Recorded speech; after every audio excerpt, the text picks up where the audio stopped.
Good morning, everybody. Thank you for joining us today for the Small Business Boot Camp. I'm Robert Theobald, your host. I'm the Small Business Ombudsman and Vice President of Small Business Services here at the Arizona Commerce Authority. As we like to find out where everybody's tuning in from. So if you can post in the chat where you're tuning in from, that would be awesome. We get to see where throughout the state, sometimes other states and sometimes other countries, we have our participants from. So again, post that in the chat. Where are you tuning in from? All right, we've got Maricopa, Green Valley, Mesa, Tucson, Surprise, Glendale, Sierra Vista,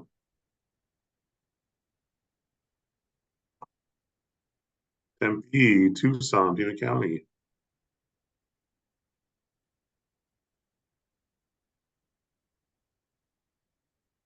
Excellent. So we got a lot of people from all over the state. So we're excited about that. We'd love to have people from all corners of the state. So thank you for joining us. We've got a great session today in store for you. So we're excited about it. We have a new presenter. If you're new to the boot camp, we like to start by thanking all of our community partners and our presenters. We could not do these sessions without them, without their time, their effort, and their expertise. All of our presenters are giving back of their time to be with us on our Tuesday morning, so we appreciate that very much. Also, for those that are new, the Small Business Boot Camp is designed to help small businesses prepare, plan, and grow.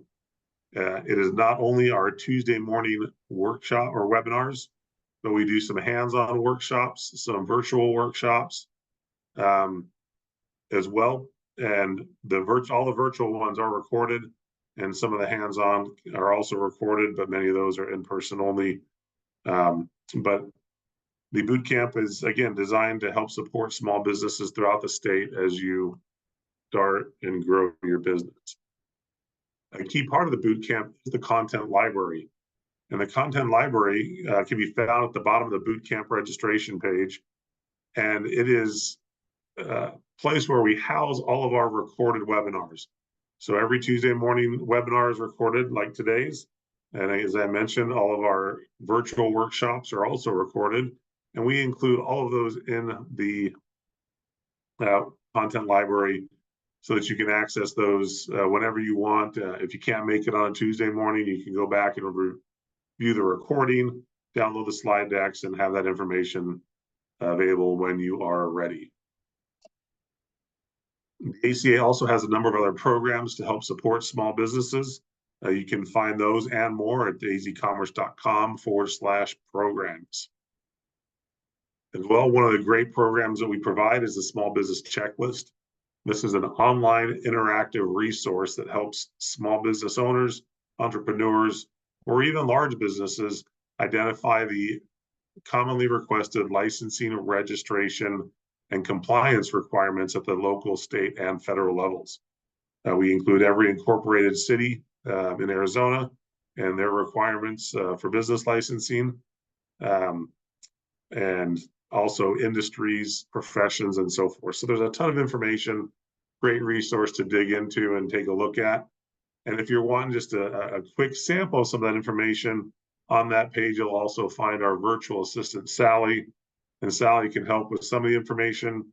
But if you're wanting the real detailed, everything buffet of information, you can go into the checklist and get all of that. So great tool available to everyone, again, at no cost. So we want to share some business updates, some events that are going on.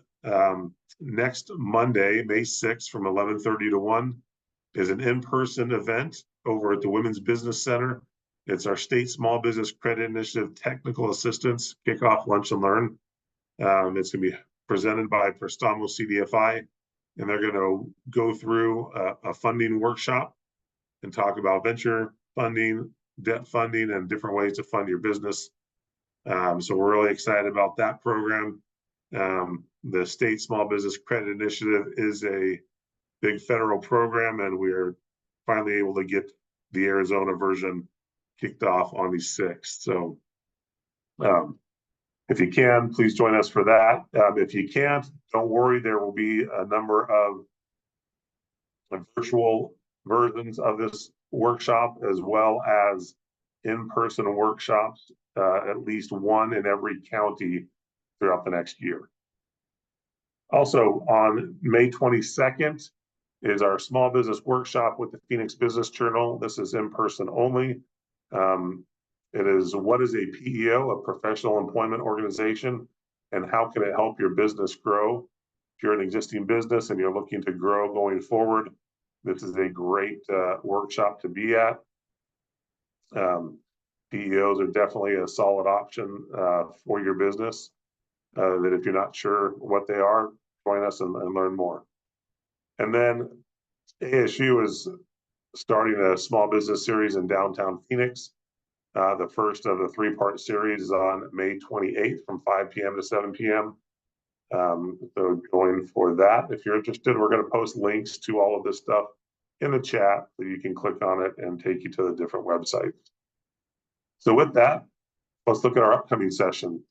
Next week, we have Successfully Navigating the Corporate Transparency Act. This is the beneficial ownership information requirements and other information. And we have our friends from Snell and Wilmer, attorneys with us, Sarah Hibbard. So it's going to be a great session to talk about that new requirement that went into effect this year. So if you know any small business owners,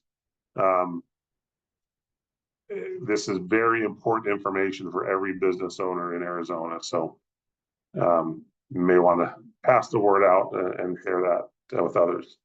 Then on May 14th, we have Understanding the State Small Business Credit Initiative for Arizona businesses. So we're also going to do a deep dive into what the SSBCI program is in Arizona, along with the TA program. We're really excited about that.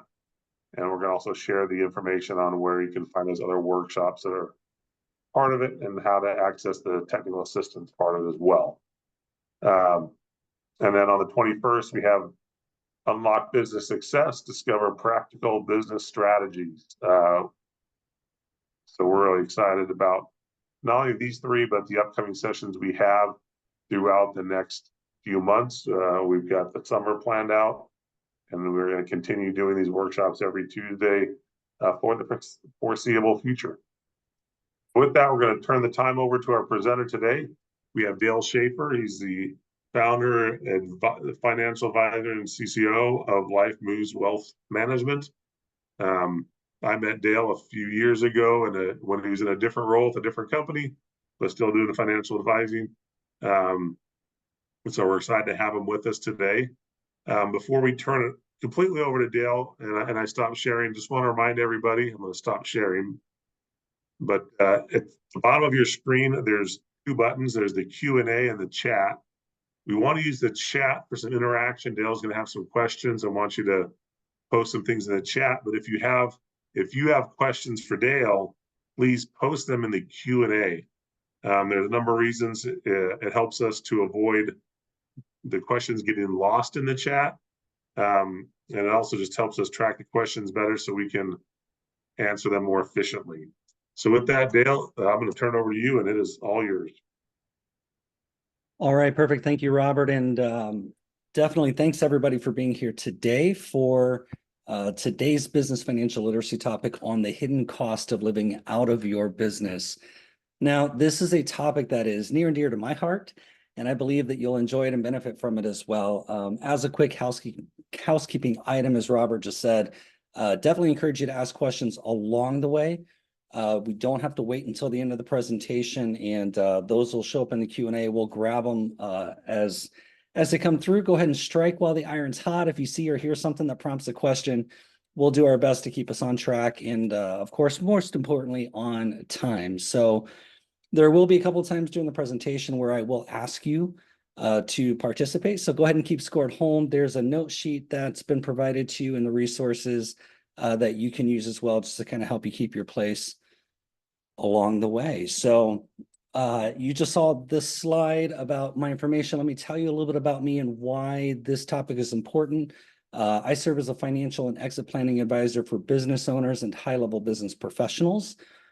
The reason that I've tailored the work that I do around business owners and business professionals is this. Business owners have a high need for financial guidance for both their personal and business lives. And often it's difficult for the average business owner to get access to good quality financial advice along the way until the business can be monetized and suddenly there's a big pile of money to manage.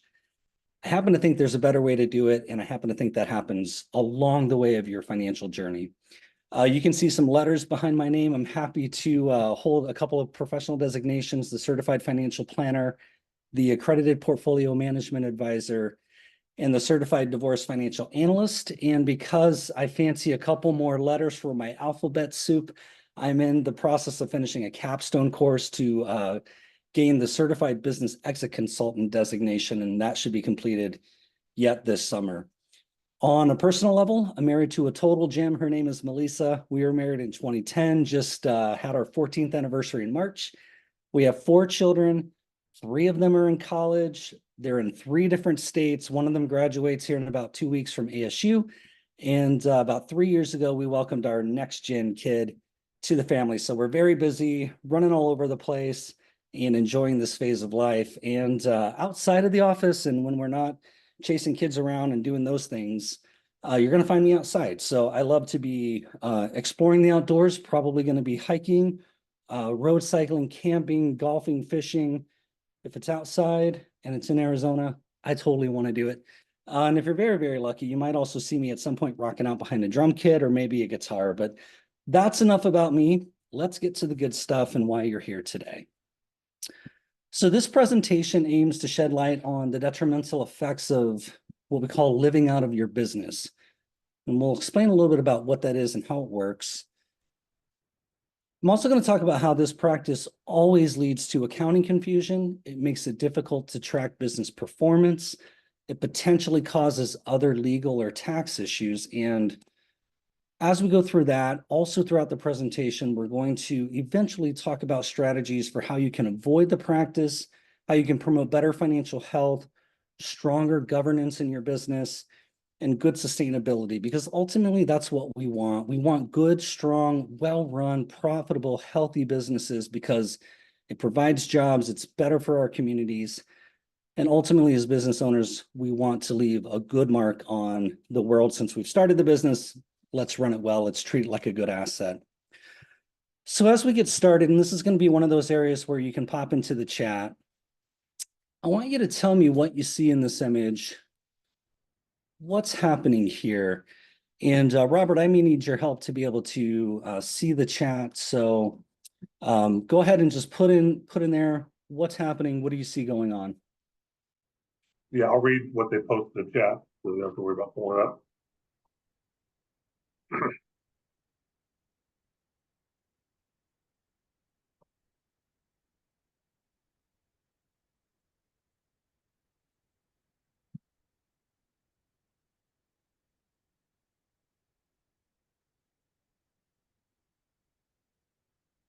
Says he is pocketing some cash. A lot of cash laying around, money being taken from the cash register. Looks like he is taking money from the business. Looks like stealing from the company to me, stealing from his business. Yeah, exactly. So now, as the business owner, if you walk in and you see your employee doing this, what's your response? What do? Do you fire the employee? And if so, maybe tell me why you would fire this person.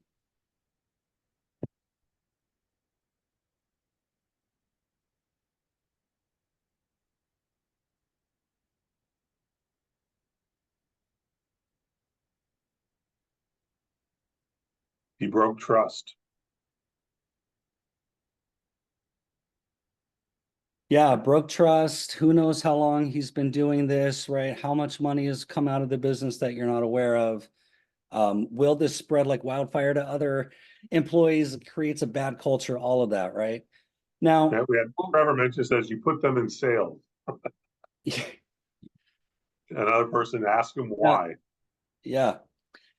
So now I want you to look at this image the second time, but imagine that your employee walks in and this is you, and you're the one pulling money out of the register.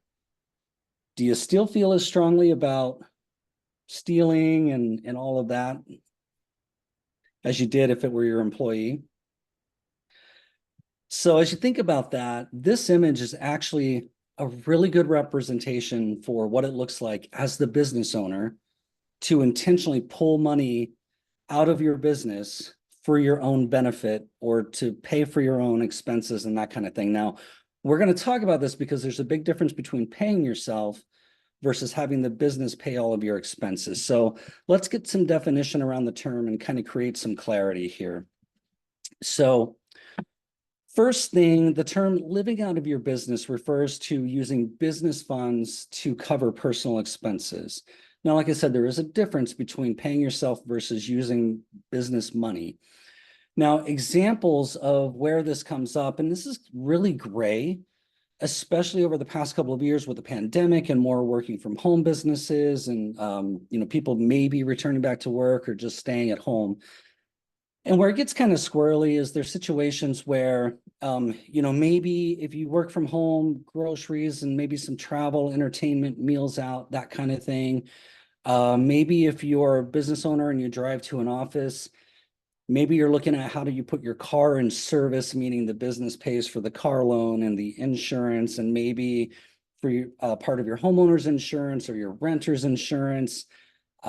Possibly then you start looking at, does the business pay for cell phones and utilities and internet and all of those kinds of things?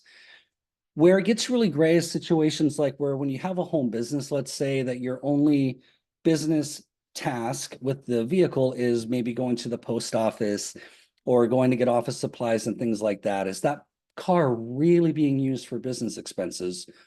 Or on the other side, if you have a brick and mortar location and you drive to that location and you park the car, you go into the office, you do your work for the day, you get in your car and go home, you're simply commuting. But as the owner, is that car being used for a business, true business use? And so that's where this gets a little gray, and some CPAs will have different answers on this. But as a business owner, we want to be sure that you have a really good handle here. And while it might seem convenient to use the business card or even petty cash funds for some of these gray area kind of expenses, maintaining clear boundaries between what's a personal expense and what's a business expense is going to ensure that you have good financial transparency, accountability for how you're running the business, and of course, compliance legally and with taxes. So let's dive into, these are the couple of areas where you can run into trouble. We're going to look at an example of what this looks like in real life, and then we'll talk about how to clean it up along the way. So when your personal and business expenses are mixed in the same pot, it becomes very difficult to differentiate between the two. And that makes it hard to track the financial health of your business in an accurate way. It also blurs the lines between what's a personal liability or a personal debt and a business debt. And this can be really important on your worst days as a business owner. So say like you're served papers and somebody is suing you, and so you have to provide financials, or the business is suffering, and so you're looking at bankruptcy relief options and you have to provide your financials. Or personally, maybe you're getting a divorce and you still have to provide financials. And so it can become a little muddy as far as what truly belongs to the business and what truly belongs to you personally. Also, on your best days, say you found an investor who's ready to give you some money and they just want to see how the business is ran, or maybe you've reached a point where you're ready to sell the business and move on to another thing or somehow monetize it some other way. Your financials become very important. And if they're messy, it's going to be very difficult for that to look good and for people to know exactly what they're looking at for your business. Another major challenge can be managing cash flow effectively and efficiently if you're just taking personal expenses out, and it can lead to the business not having enough working capital to operate or to bring in new equipment or to hire a new employee or to expand a new product line, that kind of thing. And what I've seen in these situations is owners will actually avoid taking the paycheck so they don't have to take that money out of the business. They don't have to pay the payroll taxes on themselves. And instead, they'll simply write a check from the business or even use the business card to cover their personal bills or their expenses as they kind of float payroll through the next period. And stated very simply and very strongly, From a cash flow perspective, using your business as a personal piggy bank for your own benefit is not only bad practice, it's actually legally a breach of your fiduciary duty as an officer of the company. And you have a fiduciary duty to your stakeholders, which is yourself and your employees, and even to your benefactors, which is going to be the clients and customers that you serve. So this is really a big deal, especially from a cash management standpoint. Another area where this gets problematic is in taxes, because without clear separation there, as a business owner, you're going to miss out on potentially very valuable tax deductions that can help lower your tax liability. And now, of course, every business owner wants to run as many expenses as possible through the business. Why? To lower our taxable income, right? That's beneficial. And while it's tempting to think that paying some of those personal expenses through the business, because maybe they're going to be deductible because they're in those gray areas, isn't it better to ask for forgiveness than for permission anyway? Maybe not when it comes to the tax man, because a lack of documentation and clear records actually will raise flags, red flags, bad flags, right, with the tax authorities, and that's going to lead to costly audits and fines. And I can't think of a single business owner who wants to be tied up unnecessarily with a tax audit. And not only the tax audit, but also the potential to having to restate financials. And not only restating financials from prior years, maybe you have to go back and restate prior year tax returns, which is costly. And then that's going to come with the evil twins, which are interest and penalties. And you talk about a tax on your cash flow, interest and penalties from the IRS or from any tax authority is a great way to run the risk. And again, stated very strongly, tax issues are an area where business owners can very easily get tripped up very, very quickly. And you don't want tax issues because of expense mismanagement to be the reason why your business can't operate well or even operate at all. Now, the impact of this extends beyond just the day-to-day operations, the cash flow and the taxes. It can also affect the value of your business. And as a business owner, you need to know what your business is worth. It's an asset on your personal balance sheet, just like any other asset, like your home or your vehicles, personal assets, maybe your bank accounts, maybe your retirement accounts, brokerage accounts. Those are all valuable assets, and so is your business. And we need to know what that's worth, and we need to be confident in what it's worth. And because your business is a valuable asset, it needs to be treated like a valuable asset. The lack of financial transparency can raise concerns about the reliability of your financial statements and the overall financial health of the business. So think about if you are potentially a buyer of your business or a banker that you're asking money from, or an investor because you're trying to grow and you need some outside capital, or even a supplier of the products and goods and services that you create or sell. If they're looking at your financials because you're asking for lending terms or favorable invoicing terms, or you have that investor in place, if they look at your financials and see that it's potentially messy, it's going to be less attractive for you as the business or for them to invest in you as a business. And so what's the results of that, right? If somebody's going to buy your business at some point, they're going to give you a big fat discount, which means a discount to them, which is not a benefit to you.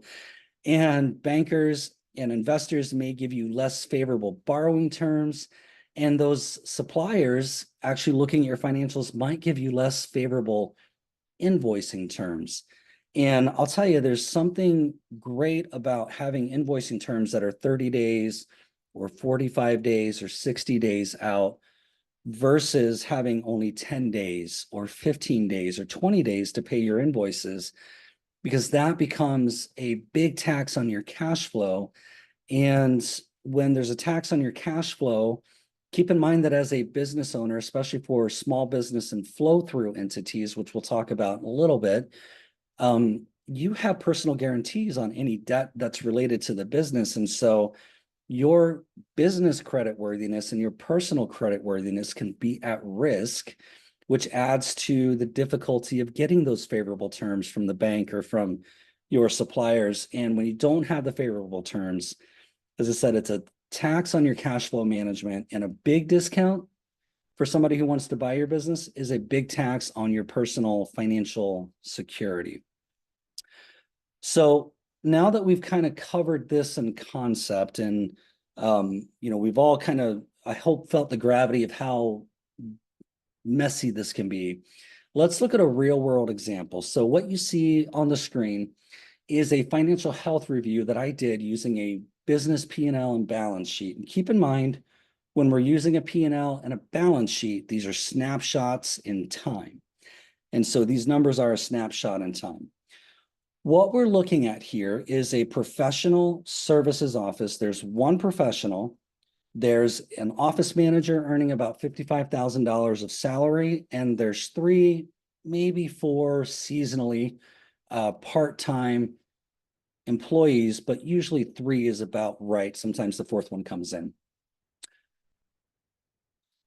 So because this is a professional services office, when we look at the COGS line, which is the second line down on that spreadsheet that you see, COGS, cost of goods sold, or we might even refer to those as our operating expenses. Those should be largely related to the people who are working in the business, the primary professional, the front desk staff, the office manager. In this case, there's no inputs really for any widget making. There's no screws and parts and things like that. There's really no materials that are involved. It's very, very little input for outside things. It really is just the time of the professionals who are in the office. Now, I want you to look at that COGS number, a little more than $164,000 in this case. If we subtract the office manager's salary of $55,000, quick math, we should have somewhere in the neighborhood of about $110,000 to pay the part-time employees. Now, can we pay 3, maybe 4 part-time employees with about $110,000 to work with and pay them decently for part-time work in an office setting? Yeah, probably, right? We can pay them 25, maybe 30,000, maybe 35,000, something like that, part-time. And that gets us pretty close. But then how much is left to pay the professional, which is necessary? That professional is necessary for earning any dollar of revenue in the business. Probably not, right? That leaves us with maybe $5,000 or $10,000, and who can live on that? So in this case, what the professional was doing, the business owner, is they were simply, if you go all the way down to the bottom line, that adjusted net income of a little north of $88,000, they were using that. They were taking that as owner distributions throughout the year as it became available. And then they were swiping the business credit card to the tune of about $40,000 a year for their own personal needs. Their mortgage was going through the business, car payments going through the business, quick trips were going through the business, right? All of that stuff going through the business. And so where that shows up is in the general and administrative, or the G&A expense line. And the problem with that is if you look at the gross profit of $527,000, that's inflated, right? So it makes the business appear to look more profitable than in reality. So if you're looking at these numbers and you understand the nature of the business and the fact pattern of where money is going to go, you might look at this and see that something's not quite right. And that's what I did when I saw this. And so it becomes very difficult to look at these numbers and get a good sense of how well the business is being ran, what the business might be worth, because we can really have an issue if we use that gross profit number and put a multiple on that. It can really become a problem because then there are things that are not counted there. So what could this owner do differently? So what you should see now is a revised snapshot in time of these numbers. And this is what it looks like when we have the owner stop swiping the business card and we pay them a salary. Now, we gave the owner a little bit of a raise. Remember, they were taking about $40,000 of personal expenses out of the business. So we gave them a raise put them at $50,000, which accommodates the taxes, so they end out about the same net. And in this case, what we did is we took that $50,000, it came out of the G&A expense and went up a line to COGS, cost of goods sold, and that's where it belongs. And so you can see that the business shows a lower net profit, but it actually is more realistic to what's happening in the business, and it actually looks a lot cleaner when you run the numbers. Now, knowing what's behind these numbers, I know that there's some areas also as a business owner, which we're going to talk about here in a little bit, where you can start to look for some efficiencies. Now that only business expenses are counted in your G&A, you can start to see, okay, does it make sense to cut this? Are we paying too much for this service? Are we wasteful with our office supplies and things like that? The marketing dollars that you see there, that's about 12% of revenue. Is that $85,000 effective? Can we do something different to drive more revenue, et cetera? It helps you start to make better decisions. So let's talk about how all of that can be very beneficial going forward. If you're able to mitigate the negative impact of mixing your expenses, personal and business, that's essential for getting good strategies moving forward. And one of the most basic and effective ways to do this, and as soon as I say it, you're going to say, geez, Dale, that's the most obvious thing anyone's ever said. Is that even really a good idea? You'd be surprised at the number of business owners who actually don't take this step. And it's very simply, you have your personal bank account and your personal expenses go through that. And you have a business bank account and only business expenses go through that. And again, that seems obvious, but it's a step that gets mixed, and that's where we're at. That's why expenses get mixed up and becomes very difficult to tell the two apart. Now, if you want to get really good clarity on what's a business expense and what's a personal expense, there's accounting software, several different versions that you can use to help you track your expenses more accurately and with good categorization.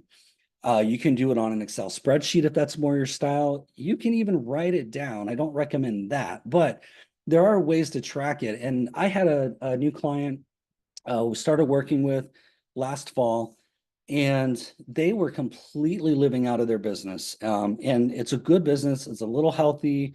Revenue's a little bit bigger than what we saw in the last example. Everything flowing through the business, literally everything. And so I saw that right away. We started a spreadsheet just to have a starting point. We listed every single expense that was being ran through the business account, and we created two columns. One was P for personal and one was B for business. And we went through every single expense. And if we were unclear of whether it was personal or business, we put it in personal just to be on the safe side. And then we added all of those expenses up, created what we thought was a good W-2 salary for the owner, because this business that I'm talking about is an S Corp. So they have a salary requirement. They have a fair and reasonable compensation requirement as an S Corp. And so we created a salary, set up payroll, and there's no more personal expenses going through the business. So whatever works for you, you want to get those transactions appropriately categorized and separated. It's going to help you maintain clear records. You can differentiate between expenses. And if you're not comfortable doing this on your own, by all means, consider outsourcing to a bookkeeper. It's not that expensive. They can help you keep everything straight and properly accounted, which is crucial for pass-through entities, especially because that can drastically influence your correct taxable income. And that's what we're trying to get to, right? Additionally, setting a salary for yourself is, as the business owner, is going to help you ensure that personal expenses are accounted for the right way. So it's going to promote good financial transparency, as I've talked about, good accountability as the manager of the business. And I talked about pass-through entities. And what I mean with that term is sole proprietorship, partnerships, LLCs, and S Corps and LLCs that take an S Corp tax election.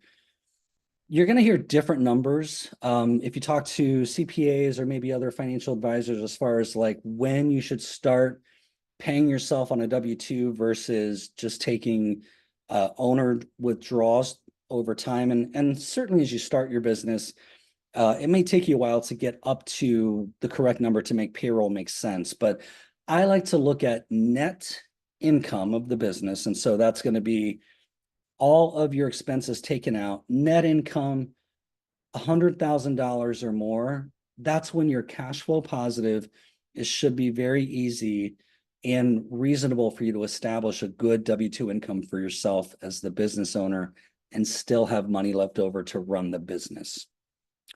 As far as how much to pay yourself, that's going to vary based on your business type, your incorporation status. As a good starting point, maybe did what I did with this client. We go through a spreadsheet, we figure out what your personal expenses are, and then we say, is this reasonable? And if it is, maybe that's what we start for your salary, and then we can make adjustments along the way.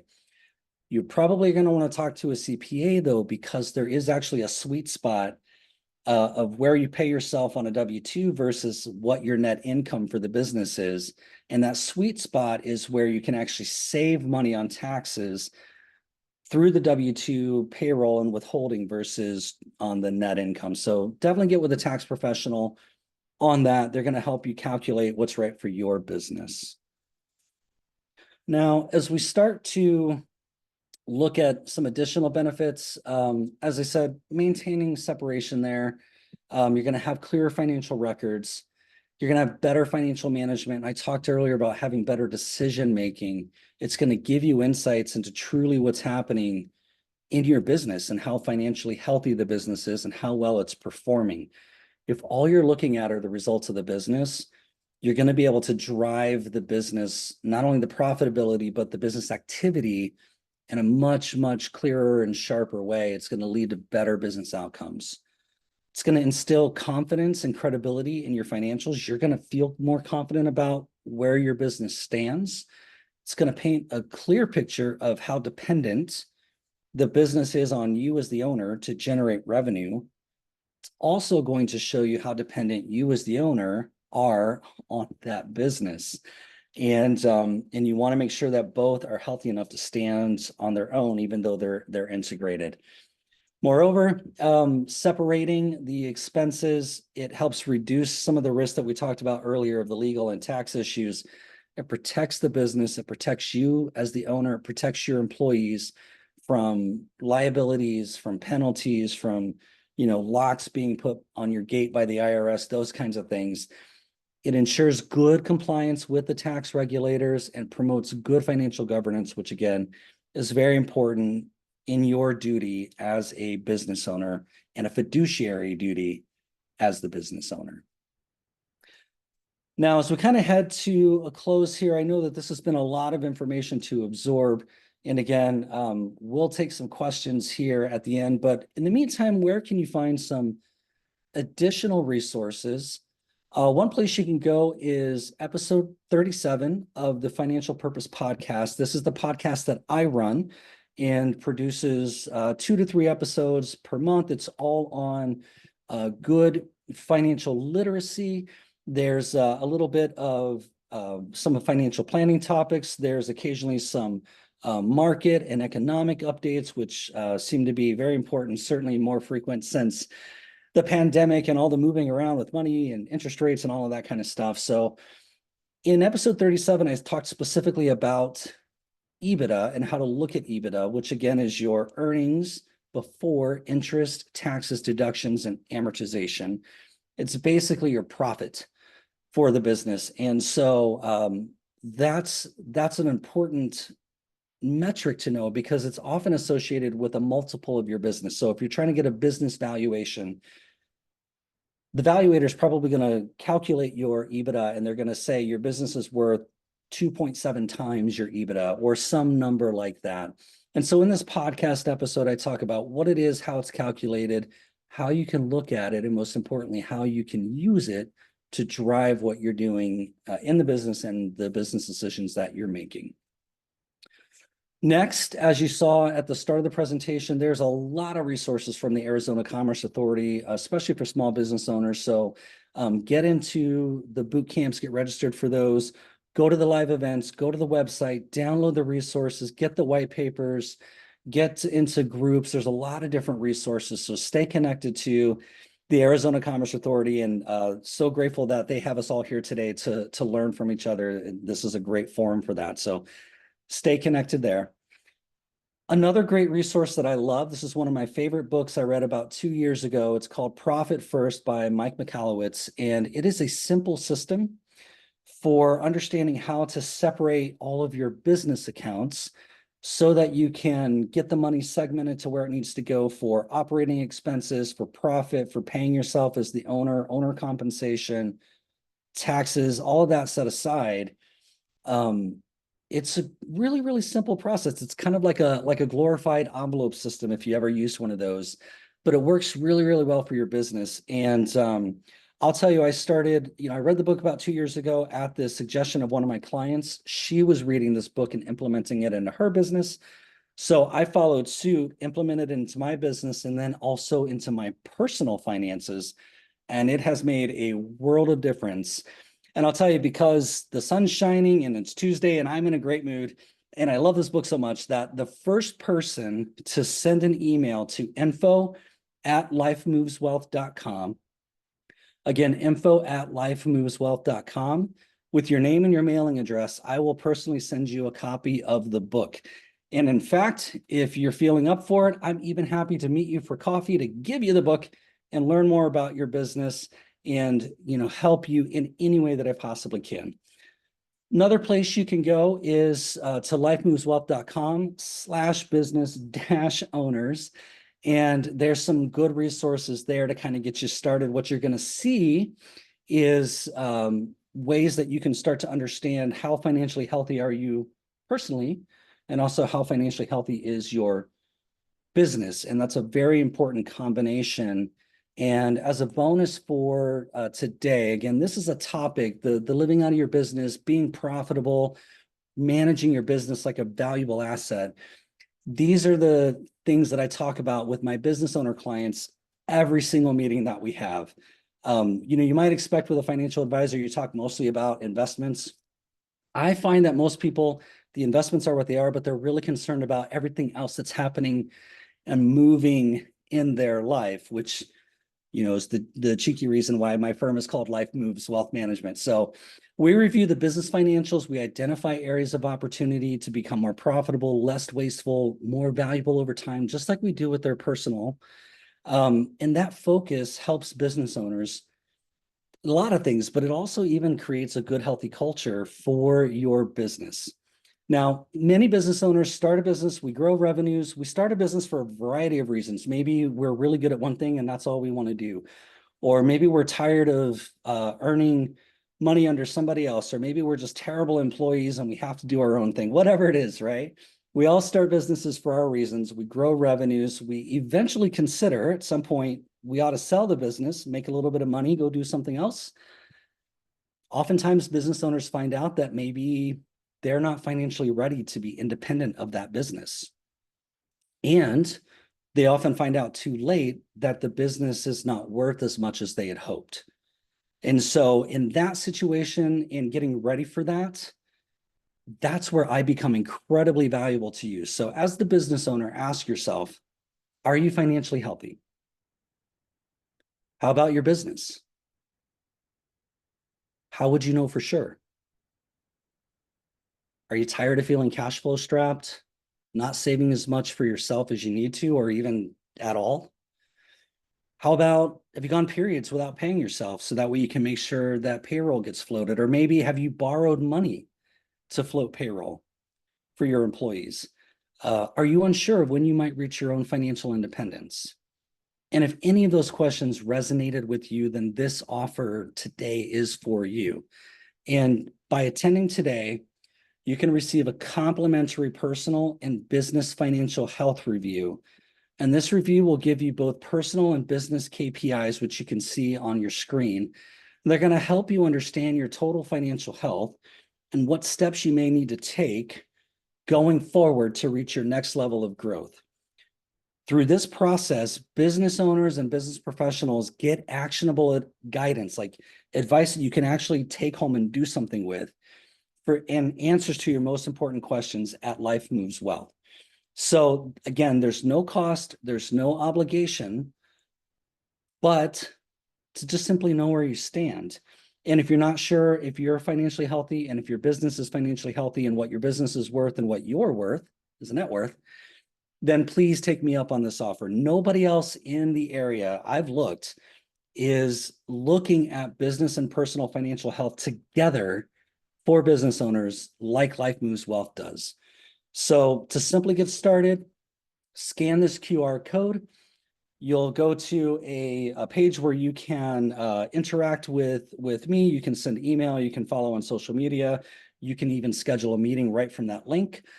And if you click on the financially healthy icon, it's going to be a little green arrow going up and to the right, which is what we always want. If you click on that icon, it's going to take you to the landing page to get started on your review. Now, Life Moves Wealth Management, real quick, is an independent fee-only wealth and exit planning advisor for business owners and professionals. Fee-only means that I don't receive commissions or special incentives or added management costs or anything funky like that to steer you in any given direction or another. I truly have to act as a fiduciary to you and help you find what's in your best interest and guide you down that path.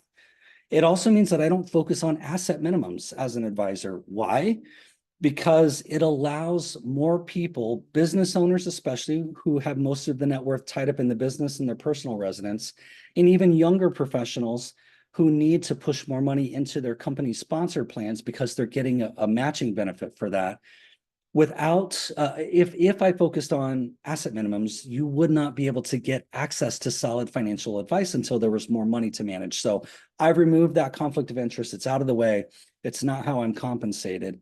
And as a business owner, high-level professional, we understand your unique personal and business financial planning challenges. So whether you're just getting started or you're thinking about selling your business over the next couple of years, or you're somewhere in between mid-career, you're in the right place. And at Life Moves Wealth Management, we're all about making you financially awesome. So scan that QR code, click on the financially healthy icon to get started. And thank you so much for attending today. I'm happy to take any questions that you have at this time. All right, we got a few questions in the Q&A. The first one says, when you work full-time or have supplemental income that is being used for business expenses, how do you claim where the money is coming from? So that's a really good question. That actually is very much what my wife does. In fact, that's very similar to her situation. So she is a physical therapist and she works as a W-2 for a specific firm, but she also does private, what they call PRN work for another agency that pays her on a 1099. And so we set up a separate entity to receive that income, and then any expenses related to that 1099 work go through that business as well. And then our CPA is able to reconcile that. So I think to answer the question, maybe the easiest thing to do is to, again, separate your W-2 income from your side gig, if you want to call it that, or whatever it is, and have that be a separate LLC receiving income and paying expenses. And that'll be a pretty good separation. I hope I've answered that question, but if not, please let me know. Excellent. And then we had another one related to your offer with the QR code. Is there a way to take advantage of this offer if we can't scan the QR code? Yes. So if you send an email to info@lifemoveswealth.com and just put in the subject line or maybe in the body of the email, couldn't scan the code, I'll know exactly what that means and I will reply with how to take that next step. Excellent. Thank you, Dale. And it doesn't look like we have any more questions. Great presentation. We always hear in many of our presentations in the past, don't mix your expenses, but this session really got into why you don't want to mix your personal and business expenses. So great addition there. Actually, we had another question pop up, so let's get that. Next question says, what do you call the stage where the business is not making ROI? So I guess that depends on what period of time that's happening. So there reaches a period, I think the limitation is somewhere in the lines of like 3 years, where if the business is now ROI versus taking a loss, right? So if the business is continuing to take a loss over a period of years, the IRS will actually consider you to be a hobby business, and your entity will no longer be able to be functional. And so we want to make sure that we're not just on purpose taking losses unnecessarily, or if the business is continuing to lose money, then I think you would call that a business that the term harshly is called a failing business. But the beautiful thing about businesses that are struggling is that they can be potentially rehabbed, just like a good house with a good foundation, and you can make it better. And I think in that case, you probably want to get with Arizona Commerce Authority or any other kind of business coach who can help you look for areas where you can decide either can that business improve, or does that business need to be folded and something else happen after that. And Dale, with that, I like to look at businesses when they're starting out or those first couple of years. Make sure you have that business plan, so you have measured specific goals you're trying to hit. So you know that, hey, if I'm hitting these goals, I'm going to be profitable by this point in the, in a year or two or whatever, depending on the cash that was required, the money that was required to start the business. You can look and see when you're going to break even, when you're going to start making money. You can even project out, okay, if I hit these numbers at this time, that's where I need to hire somebody to help with certain parts of the business. So that business plan is very important, and there's a number of different programs that can help with building a business plan with you that are no cost. So SCORE, SBDC, Women's Business Center, and others can help you with that as part of their no-cost business counseling programs. Yeah, absolutely. And just to add to that, let's say if you're starting a business or if you're in your first year or two, be patient, because it just takes a while for the business to really get legs and for the community to embrace the business and for customers to come. And it very much is like Field of Dreams, right? You build it, people will come. You just have to let it go long enough and to manage it really well in the process. All right, so we have another double question in here from Rhonda. It says, to purchase a business with cash in the business, is this legal? And then she gets into more detail and says, owner offered to give us a business by using the cash in the business, a partnership where the owner owns 99% of the interest. So I wonder if that's like seller financing or a seller carry. I wonder if that's what we're talking about here, where you're essentially going to buy out that owner using the cash from the business. Am I correct there? Ron, if you want to post up a few more bits of information. It also sounds like it's something where you would definitely want to get your business lawyer involved to make sure the purchase agreement is sound, and you don't get stuck in something that won't benefit you. For sure. And if you need help finding a good business attorney, again, shoot an email to info@lifemoonswealth.com, and I'll be happy to get you a couple of folks who can help. All righty, I think that's it for now. Says the owner insists on share transfer. Yeah, Ron, it sounds like you definitely need to get a lawyer involved to make sure that everything's clear in that purchase agreement and properly understood. Yep, agreed. All righty. Well, thank you, Dale. We want to thank all of our participants as well for being with us this morning and spending an hour of your time with us this Tuesday. Again, Dale offered some nice resources to help you out at no cost. So hopefully you can take advantage of those. So you can either scan the QR code or go to, what does it say? info@lifemoveswealth.com. That's right. And with that, we'll go ahead and wrap up. We want to wish everybody a great week, and we hope to see you next Tuesday. Until then, be safe, have fun, and enjoy the week and the warm weather that's coming with it. Yes. Thanks. Thanks, everyone. Bye.